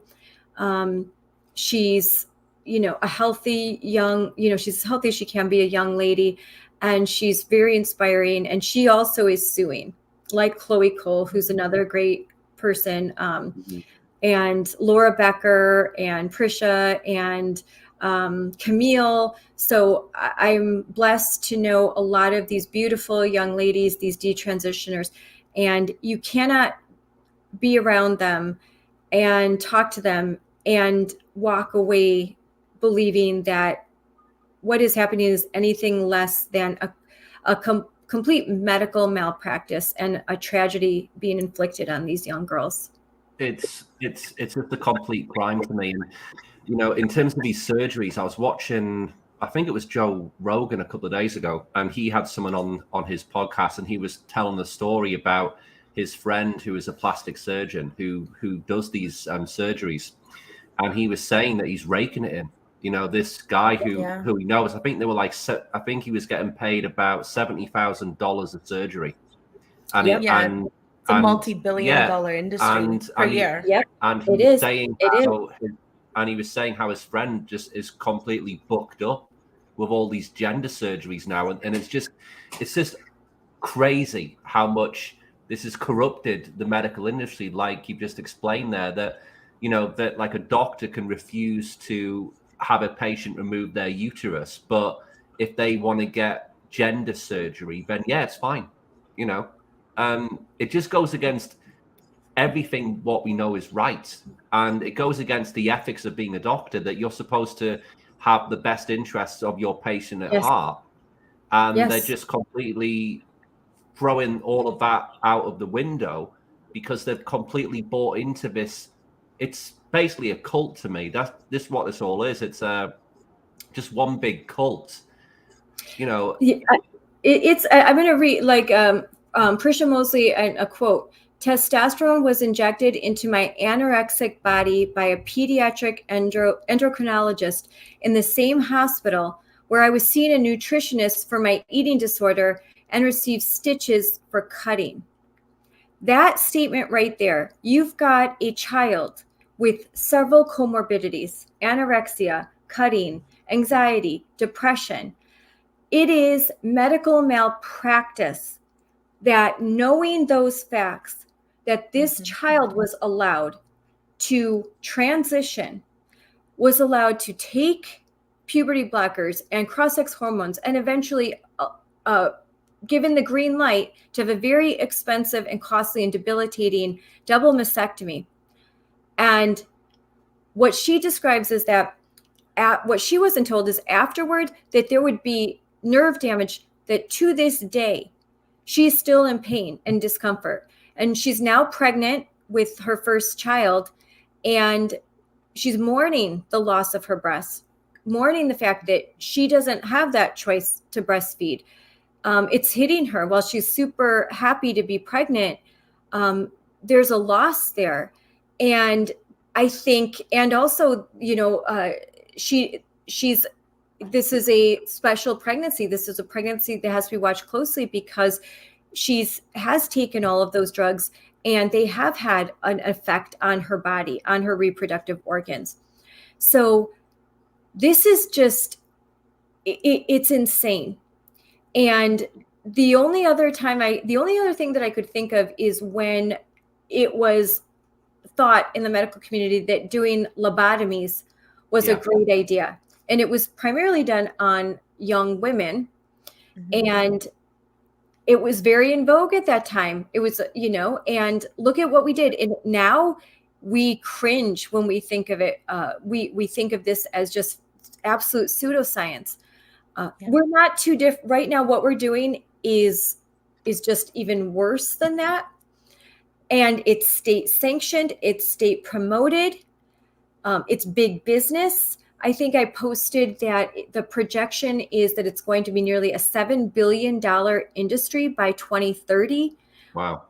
It'll probably be higher than that. I was just about to say it probably more than that. Yeah. It's like a conservative figure, really. Yeah. There are no adequate protections, causes of action for minors. And so there are bills that are being passed across America, and we're trying to do that in Wisconsin. Right now it's headed to Senate committee. And this is about the malpractice lawsuits. There is really no, what's called in the informed consent. What is informed consent? Can a young child give informed consent for a double mastectomy? Can they give informed consent to take puberty blockers? A drug, Luprin, that it was used to castrate predators. Yeah, that is a drug that giving to children, really young children, really young children now, 8 years old. Because so what's happening right now, and what people need to know, is that there's a belief that if they can transition kids really young, that they will not develop secondary sex characteristics. That means, it's particularly in men, it's very men who identify as women, trans men, rarely do they pass. They still look, they don't look effeminate enough. For sure. So the belief is that if they start with these boys young, that they won't develop all those secondary sex characteristics, and that they will pass more as women. Here's the problem. If you don't allow these boys to go through male puberty, they will have no sexual function. They'll have a micro penis, and they won't be able to have an orgasm. Yeah. Yes. And there won't be enough tissue to create the neovagina. And this is what WPATH, they have conferences where they talk about this. Well, we've got to, they have to grow enough tissue and have, in order to have sexual function. So, but how soon can we swoop in? This is a big experiment, but these are kids' lives. these boys have no idea what they're giving up. They have no idea. We used to have the watchful waiting approach, and about 90% or more of these kids desisted. The kids that suffered from gender incongruence or gender dysphoria. The specialist was Canadian, and there was all the research showed just allow, watchful waiting. This is in Europe. They have disbanded all that we're doing right now. They won't treat teenagers with gender dysphoria with drugs. They are even starting to pull back on social transitioning. They think that social transitioning, I believe that it's nearly almost 100% of the time, social transitioning leads to some form of chemical transitioning. Right. And once they start to chemically transition, then they want to do the next step because they're never happy. They're told, well, take the puberty blockers. Well, that didn't work. The cross-sex hormones. Well, that didn't work. Let's remove your breasts, or let's do breast implants. Well, that didn't work. Well, now we got to do the bottom surgery. Well, when that doesn't work, then you've got people that are suicidal, or they withdraw from society so much they just go off the grid. They don't see their doctor anymore. They've basically been unpersoned, I think, in a way, and they've disappeared from society. And I don't know, this is so sad. It's so unbelievably sad. I just can't believe that we're here. It's crazy. I mean, we talk about this pretty much every single day on this show, and we constantly just scratch our heads as thinking how we even got here as a society, and how heartbreaking it is. Like, you're taking healthy, innocent children, telling them that they're born wrong, essentially, and that either you believe in God or science, and like somewhere along the lines, either God made a mistake or science also messed up. And so either way, now you have to change in order to feel okay. Meanwhile, like you said, you can go through all those steps. And then on top of that, you've got the people who you're supposed to trust the most in your parents telling you that you're born wrong, essentially. Yes. Yeah. And doctors who you just assume, oh, I need to go to the doctor because I can trust them. And they're also pushing it on you. Some because they might have to because of other circumstances. But then you do have another set of doctors who are pushing this onto children because they know how much money it makes as well. So it's like you kind of have both sides. But the hospitals make a lot of money from this. A lot of money. You have to remember, like, again, those CEI scores apply to insurance companies, and they apply to big medical conglomerates and pharmaceuticals as well. So insurance companies that sometimes deny experimental cancer treatments will not deny these experimental treatments. Yeah. Kids can go to Planned Parenthood, and after a 30-minute, the Zoom interview, they'll have a prescription. And this is, I've talked to several detransitioners who have said that this has been happening for a while. So now you've got Planned Parenthood just handing these things out. These are serious drugs, and the kids, and is the cross-sex hormones, that is a shot. So imagine a kid getting that prescription, and then they learn through Zoom how to give themselves a shot of this very thick liquid that causes severe bruising. And if not done correctly, the kids aren't getting the right amount of hormone. They don't know. There's all sorts of crazy side effects.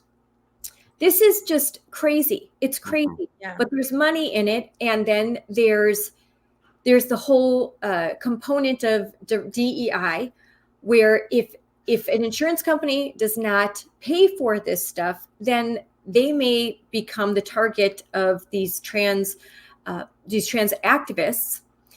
So there's the research, and the professors doing the research, or the people in medicine that are doing these research, the doctors, the PhDs, their funding is from the government. And if they come up with research that doesn't toe the Joe Biden line, that doesn't meet, with Rachel Levine's stamp of approval, guess what? They're not going to get funding. So they're going to skew research or only promote research that draws the desired conclusion. It's not, you can't replicate it. It defies all the laws of science.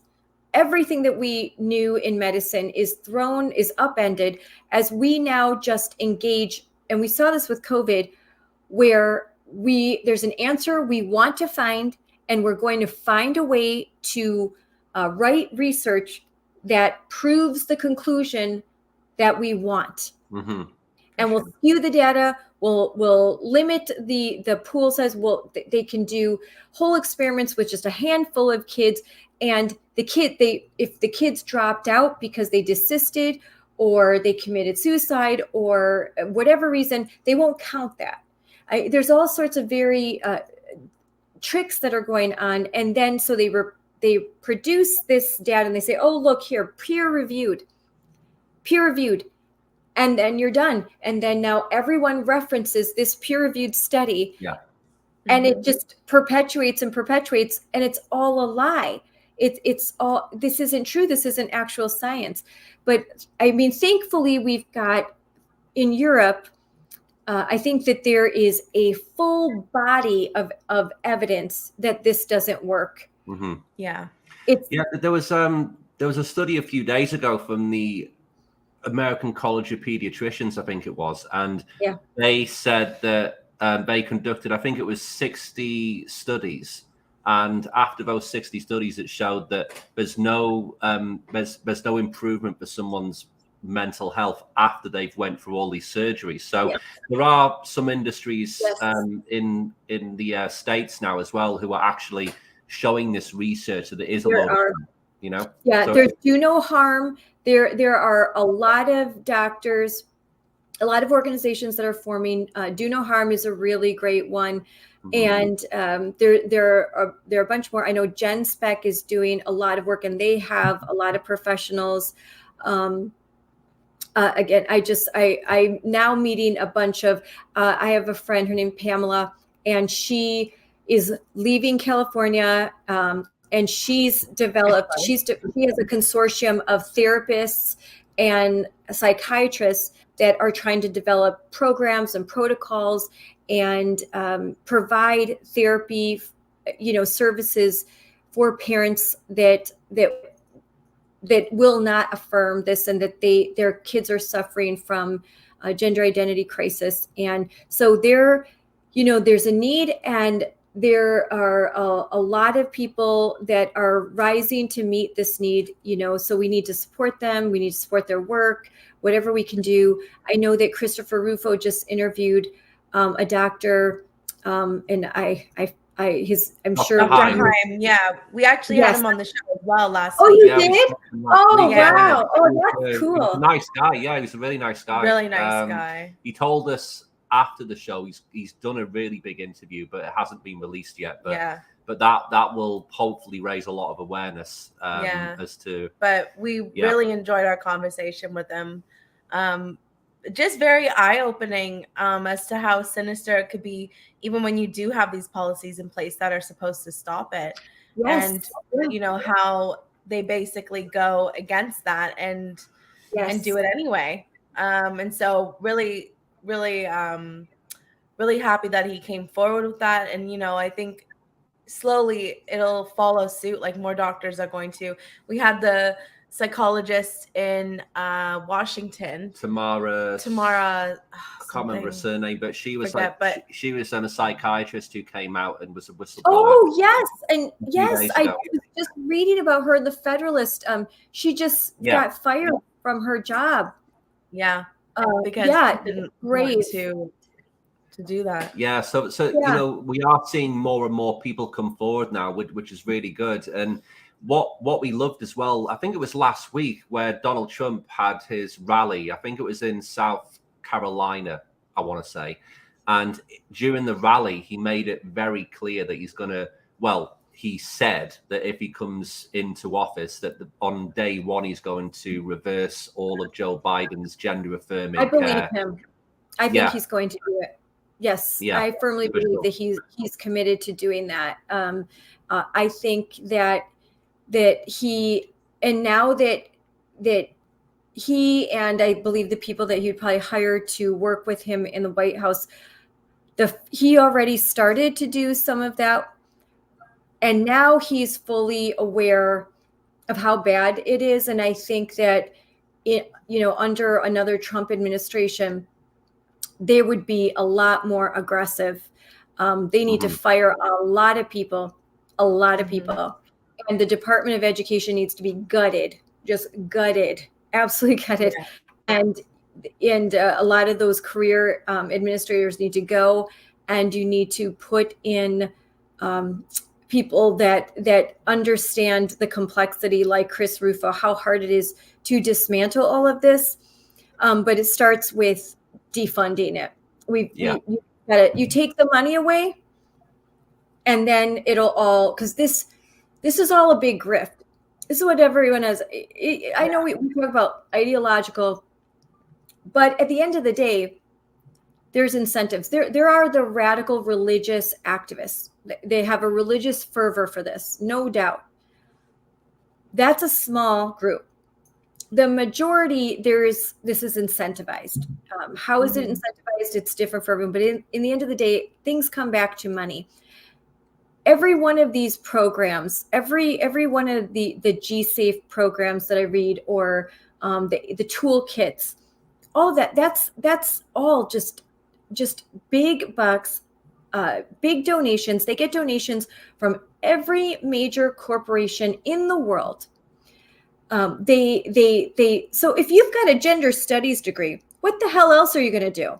I mean, Jesus, you've got a degree in whiteness studies. What are you going to do? The only thing you can do is basically pimp some DEI initiatives and become a trainer, where you have to, work a few hours doing a Zoom session, and you can say whatever strange, creepy thing just that comes across your mind, and it's all wonderful because you are so enlightened. I mean, it's funny. We all laughed when I was in school. We laughed at the gender studies. I mean, there were some people in my political science classes or constitutional law classes that said the weirdest things, and they were all, just very granola and all of that. And I thought, well, what are they? I'm going for my degree in law, or I'm going for my degree in medicine, and I don't have to deal with those people. The joke's on us, because they are teaching our kids now. They run all of our institutions, and they've basically they've got control of the future. So we've got to recognize that this is not a joke, and that these radicals are serious, and this is a big grift, and there's a lot of money, and you can't make six figures with a gender studies degree in anything else other than becoming, some kind of prophet of woe for the woke. Yeah. And so there's a lot of people that they can't do anything else. They have no function in society except for to cause problems and to call everyone a racist. And if they can't do that, what else are they going to do other than ask you if you want fries with your burger? So you've got people that are really going to hang on to this stuff, and you've got to be the one that wants it more. And I mean, we are the normal people, and we are the majority. And we've got to start asserting and recognizing that the majority of people don't think that little kids should learn about dildos in elementary school. And the majority of people do not want drag queen, men in drag to read to our kids. And we don't want 50-year-old men swimming with our 13-year-old girls, calling themselves Sally and wanting to be invited to the slumber party. This is all weird. This is strange. It's not normal. And again, if I have one superpower, it is this: I don't care about the opinions of crazy people who hate me and who would like to take my children and indoctrinate them. I don't care what they think. I don't like them. They don't like me. We're even. That's fine. Why would we care? Why do people care so much about the opinion of strangers and creepy people? Like, for sure. Don't. Mentally ill. Don't. Pray for them, but don't capitulate to them, and certainly don't sacrifice your children to them, and be nice. It's more important to be a good citizen and to take care of the children of this world than it is to be nice to weirdos. And Absolutely. you know, and why on earth would you, like, all these billionaires, like, they look like Bond villains. I mean, they talk like Bond villains. Why are we listening to these people? Why are we handing over all this stuff? We have so much power. We are the majority. I think that they are really afraid of groups like Moms for Liberty, because they recognize that if we really all start to come together and expose them, that they're done for. They've got nothing to stand on. And also, we can't forget that China is heavily backing these people because they want to destroy America. And China doesn't let their kids watch TikTok. And China doesn't allow gender ideology in their classrooms because they know that it's really messed up stuff that will ruin kids. And they actually they don't want all their kids to become completely messed up, but they don't mind if our kids do. So it's like war on the West. It's different. And our children. I mean, I used to live in China. I used to be a teacher there for like four and a half years. So I do know how the school systems work there. And there's none of it's gender stuff, you know.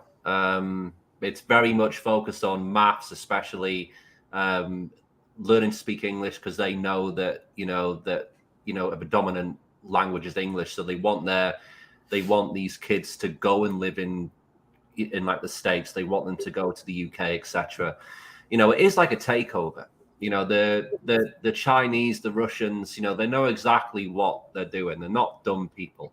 Yeah. And I lived in Japan, and they take education very seriously there. And there's none of this. There's none of this here. And the great thing about, with American education is we do focus on arts and creativity, and we're not as rigid. And there's some benefits to that. But now we've become so open-minded, our brains are falling out, and it's silly. And you just, like, I think of the movie The War on Children. In the very beginning, they talk about why that is. And I thought that was really interesting what they said, that if you normalize things, if you expose expose people enough to these sort of insane ideas, eventually they become normalized, and then they're not so weird. And I thought that's right, because you wonder, my husband and I think, we remember watching Jenner on Keeping Up with the Kardashians, and then you blink of your eye, and suddenly he's now a she, and he's Caitlyn Jenner.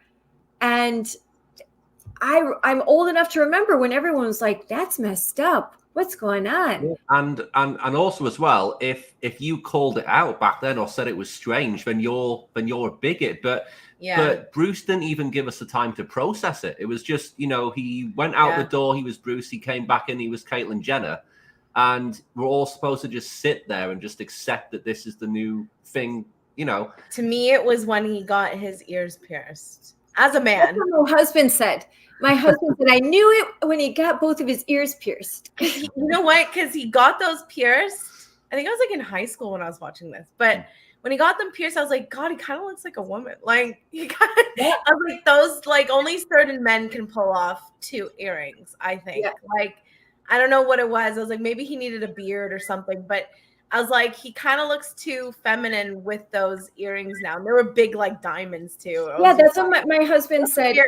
My husband, like, and my daughters, I had teenage daughters, and so this would be on. And And so we're watching it, and he had the 2 earrings, and my dad said, "What, is he like a woman now?" And I'm like, "Oh, stop." He's like, "Those Kardashian women, like, they're toxic. They do something to those men. They like mess up their men." And I'm just like laughing. And then he's like, "See, I told you I was right." I was like, "Yeah, I guess you're right." But yeah, suddenly it's like, what happened? But now that I've done my research, I see that this was in California. You can see that this goes back to 2009, 2010, 2011. And then by 2016, so the election of Trump was sort of this this thing that just turned, a light switch was flipped. But all of the groundwork had been laid under the Obama administration. Mm-hmm. And we didn't even know, like, I had no idea that this was going on in education. But it, when he said, Michelle said that my husband, Barack Obama, is going to fundamentally transform America, she meant it. And he did. And the people that he fired and rehired different people all the way from the military, education, the FBI, the CIA. It's nefarious and sort of genius, because what he did when he had power was really fundamentally transform America. And Chris Rufo says, and he's right, that when we have power, like with Ron DeSantis, we've got to do the same thing. We've got to fire people and put new people in. We cannot be afraid. You've got to fire people. You got to clean house. You've got to, you have to do everything that you can legally within the constructs of the law, but you've got to utilize power. And conservatives and Republicans are very bad at that they have been. But I believe I'm part of a new generation. Moms for Liberty is. And I think Ron DeSantis is. And I think that Trump will reflect this if he is elected, God willing, that this is a new generation of Republican, in the sense that we're not going to just manage decline. We're not interested in making money off of this. At least the grassroots aren't. Mm-hmm. We are interested in doing something, not being someone. I want to do the work. I would love to be like the dreams of the movie The Gladiator. Do my work, and when it's finished, to be done and just go back to my family. I don't have these great aspirations. I want to do this work and then just be able to walk away and say that, okay, I did what I needed to do. And I think a lot of the moms I know, we would rather be doing something else. We'd rather be spending more time with our kids, but we recognize that we need to be here doing this right now. It's a calling. It's just like the founders of our country. Sometimes you have to do something that you never planned on, but that now you understand that you were born like for such a time as this. I'm here. This is what I was meant to do, and I'm going to see it through. And I'm not going anywhere, though sometimes I do wish I could. Yeah.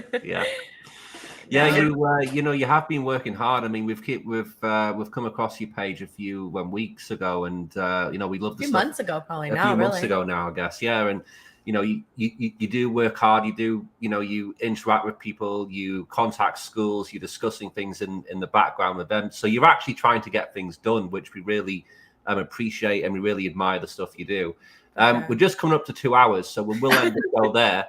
It's the longest show we've done in a long time. So, we really appreciate your time. It's flown by, though. Yeah, we really appreciate your time. Thank you for having me. Well, you're welcome back anytime. Yeah, great. We really enjoyed talking to you today. We'd love to speak to you again. Sure. Maybe when there's a specific thing, and then we could keep it short. I can talk. I'm Puerto Rican. I can talk. We could make this a 5 hour. I could talk and talk and talk, especially about this stuff. There's so much to say, but I appreciate you having me on, and gladly would come back. That's great. For sure. And keep up the great work. We'll keep in touch, of course. And we look forward to seeing what you do next. We'll keep an eye on it for sure. Great. Yeah, but don't feel bad about the time. I mean, it wasn't in a mean way. It wasn't in a mean way. We're just like crap. We went for 2 hours because you talk about an hour. I also didn't ask about your time. We usually ask our guests. Oh no, I was free tonight. So yeah, I planned. I had the night off my husband's with the kids right now. So great. Perfect. You're like, I'm just gonna pretend I'm still on the stream. That's great. But we'll pop you backstage. We'll just do a little outro. Then we'll have a brief chat backstage once the show's ended, and we'll. Okay. Yeah. Great. Brilliant. Bye. Scarlett, a lovely lady. For sure. Yeah. I think we need more Scarletts. We do need more Scarletts. Especially in the school systems, especially in Canada. We need more parents who are willing to put themselves out there and protect their children. You could be the Canadian version of Scarlett. I could. Yeah. I don't have as nice of hair as her though, but it's all right. I can put a wig on. No, but I mean, it is true. I think like a lot of people will sit there and talk about things, but they don't action. And I mean, we talk about this behind the scenes as well. Like, and this isn't only about the trans issue. This is just in general. We're like, people talk and talk all day long, but they don't action things. Mm-hmm. And it is actually really frustrating. And like we said, this is across many topics that we recognize, like, all right, we can hear the talk, but can you walk the walk? Yeah. And so, it is inspiring, and it should be inspiring for a lot of people to take action. And, even if you don't have children, I think a lot of people recognize that this is very sinister and disturbing. At the end of the day, it's wrong. Like, it's just wrong. And you shouldn't really need to be a parent to realize that. I think anybody with common sense, if there's anybody left out there, will see how wrong it is to do this to children. And, even just to, I don't know, it's just heartbreaking. And I think more people need to stand up for that in the United States, in Canada, the UK, Australia, like all of the West. Like this isn't just happening in one place. This is happening all over. This is spreading all over. You posted a really great map of the states over the last, I think it was 12 or 13 years. It was from 2007 till 2022. And it showed you the rise in all of these gender clinics. Yeah. And the amount is staggering. Like, if you guys check that out, because we'll bring that up on the show tomorrow. Yeah. We'll bring it up because on the show tomorrow. Just seeing that map comparison, it was actually pretty mental. So, this is something that, we need to talk about. And you guys know that we do a lot on the show, which is great. But, talk about it amongst each other, share things out. If you see something online, talk about it to your friends and stuff. Like, be active in this, because, whether you have children or you don't, this is affecting all of society. And this is going to dictate how society looks in 10 or 15 years from now. And that should scare people in a lot of ways, because it is really bad. We've heard those marches where it says we're coming for your children. Well, guess what? They're honest. They're literally coming for our children. And, we need to do something to stop that. But for sure. Anyway, we had a great conversation. Hopefully you guys did too. Can't wait to get back. Can't wait to get Scarlett back on the show sometime. I think Scarlett was one of the most knowledgeable people we've spoken to yet on this stuff, for sure. So I'm going to have to go back and watch the replay, because there's a lot to take in, for sure. So I'll be watching the replay. Sometimes we do that, guys, by the way. We sometimes watch our own show, which isn't vain. It's just cringe. Because sometimes it's you absorb a lot more when you're watching something sometimes. True. So sometimes we do go back, more so when we have a guest than just ourselves. Yeah, I don't like to rewatch myself, so I'll fast forward the parts where we're speaking, just focus on what Scarlett was saying. But thanks so much, guys. Thanks for tuning in. Just before we go, as usual, please remember to like the show and subscribe if you're brand new to the channel and you like the stuff we talk about. Sure. Subscribe and hit the notification bell. We go live every night, 8 p.m. Eastern, bringing you a wide range of topics. But at the moment, we are focusing a lot on this gender conversation, because we feel that it's very important to highlight, and we'll do our best to do it every single day for you. For sure. Conversations bring awareness and opens the dialogue to a wide range of people. So that's brilliant. If you guys do want to support the show, you could become a YouTube or a Patreon member, or you can even donate on buymeacoffee.com. Links are in the description of this video on YouTube or in our homepage on X and YouTube. Make sure you do follow us on X. We do post a lot every day, trying to bring you the most up-to-date information on what's going on in the world. So yeah, on that note, we will see everybody tomorrow night at 8 p.m. Eastern, and we hope you have a great night. Yep. Take care. And make sure to follow Scarlett. We have her links in here, and of course, it's on this little thing. Yeah. So make sure to give her a follow and support what she's doing. Yeah. Take it easy, guys. Take care, guys.